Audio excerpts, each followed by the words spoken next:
बहू भी थोड़ी सेवा का हक रखती है।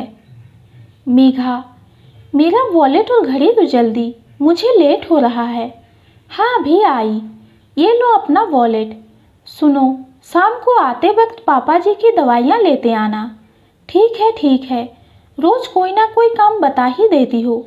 झुझलाते हुए माहिर ऑफिस के लिए निकल गया।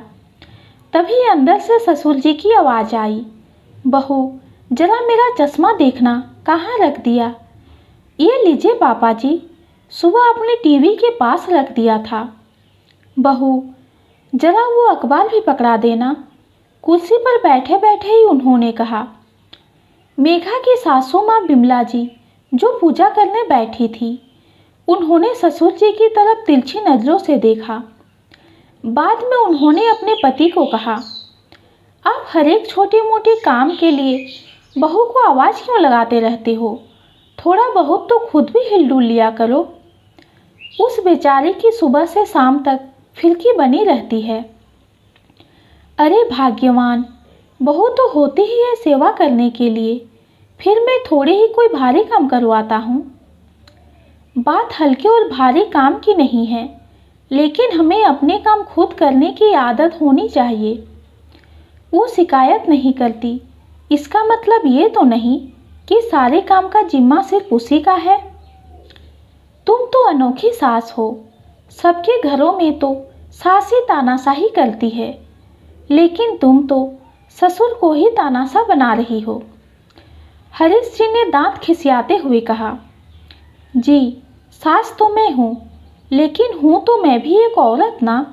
मुझे पता है सुबह से शाम तक काम करने के बाद कैसा महसूस होता है। उधर मेघा फटाफट अपने काम निपटाने में लगी थी। उसका 3 साल का बेटा मृदुल अपने सारे खिलौने घर में बिखराकर खेल रहा था। दोपहर के खाने की भी तैयारी करनी थी। बिमला जी ने मेघा के हाथ से सब्जी लेते हुए कहा, बहू तू ये सब्जी छोड़ दे, मैं काट दूंगी। थोड़ा बहुत काम मुझे भी बता दिया कर। सासू माँ की बात सुनकर मेघा ने मुस्कुराते हुए कहा, ठीक है मम्मी जी, आप काट दीजिए, मैं छत से कपड़े उतार लाती हूँ। जैसे ही मेघा ने छत पर जाने के लिए सबसे ऊपर वाली सीढ़ी पर पैर रखा, ना जाने कैसे उसका पैर फिसल गया। लड़खड़ाते हुए वो धड़ाम से नीचे आ गिरी। गिरने की आवाज़ सुनकर बिमला जी और हरीश जी भी भागे भागे आए। देखा तो मेघा दर्द से करला रही थी। उसके पैर और हाथ में काफ़ी चोट आई थी। किसी तरह से उन्होंने मेघा को उठाकर बिस्तर पर लिटाया। अपनी माँ की ऐसी हालत देखकर छोटा मृदुल भी रोने लगा था। हरीश जी ने माहिर को फ़ोन करके बुला लिया, क्योंकि मेघा को अस्पताल ले जाना था। कहीं कोई हड्डी तो नहीं टूट गई थी। सच में मेघा के दाएं पैर की हड्डी में फ्रैक्चर आ गया था। हाथ में भी चोट आई थी। 2 दिनों तक मेघा को अस्पताल में भर्ती रखना पड़ा। घर संभालना सबके लिए मुश्किल हो रहा था। ऊपर से मृदुल, वो तो मेघा के बिना खाना भी नहीं खा रहा था। अब मेघा प्लास्टर बांधकर घर वापस आई तो मृदुल की जान में जान आई। माहिर ने दूसरे दिन अपने मम्मी पापा से कहा, मम्मी डॉक्टर ने मेघा को कम से कम 40 दिन का रेस्ट बताया है। मैं मेघा के भाई को फ़ोन कर देता हूँ कि मेघा को कुछ दिनों के लिए अपने साथ ले जाए। क्यों बेटा, मेघा को मायके क्यों भेज रहे हो? माँ, अब यहाँ कौन इसकी सेवा करेगा? आपकी तबीयत भी ठीक नहीं रहती और मुझसे तो घर और ऑफिस का काम होने से रहा। लेकिन बेटा, इस तरह उसके मायके भेजना अच्छा नहीं लगता। याद है जब समधन जी का ऑपरेशन हुआ था, उस समय उन्होंने मेघा को मदद के लिए बुलाया तो तुम सबने साफ मना कर दिया कि यहाँ घर कौन संभालेगा। अपने भाई की शादी में भी वो मेहमानों की तरह सिर्फ 2 दिनों के लिए ही मायके गई थी।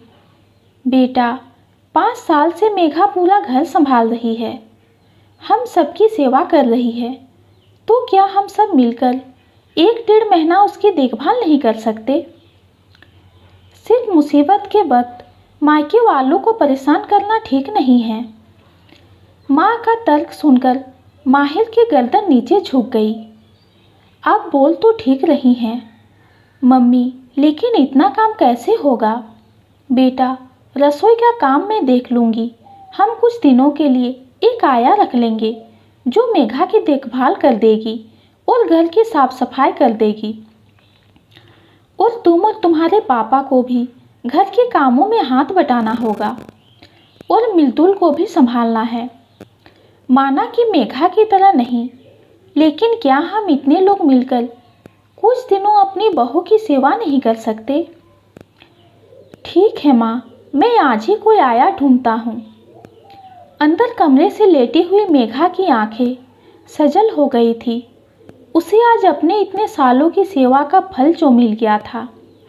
दोस्तों, ये छोटी सी कहानी आप सबको कैसी लगी कमेंट में ज़रूर बताइए।